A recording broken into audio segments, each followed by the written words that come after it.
જો મિત્રો આપણે આજના ટિફિનનું અનબોક્સિંગ કરીએ છીએ મિત્રો. તો અનબોક્સિંગ થઈ રહ્યું છે. તેમાં જુઓ તો 3 ડબ્બા આવેલા છે. પાછા પણ આવી છે મિત્રો. 3 ડબ્બા છે મિત્રો. હવે જોઈએ આપણે પહેલા ખાનામાં રોટલી આવી છે. પછી શું આવ્યું છે?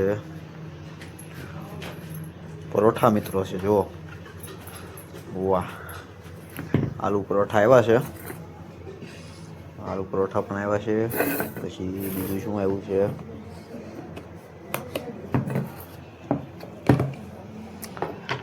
વાહ, આખા રીંગણાનું શાક આવ્યું છે મિત્રો. પછી જો મૂળાની ભાજી પણ આવી છે મિત્રો. જુઓ, સરસ. તો રોટલી પણ આવી છે. મૂળા પણ સાથે લાવ્યા છે. જુઓ, આ અમારું ટિફિનનું અનબોક્સિંગ છે મિત્રો. પછી હિતેશભાઈ છે દેવ મોરારી. અને જો સુખડી આવી છે મેનુમાં. ત્યારબાદ સેવ તુરિયાનું શાક આવ્યું છે. રોટલી આવી છે અને છાશ આવી છે.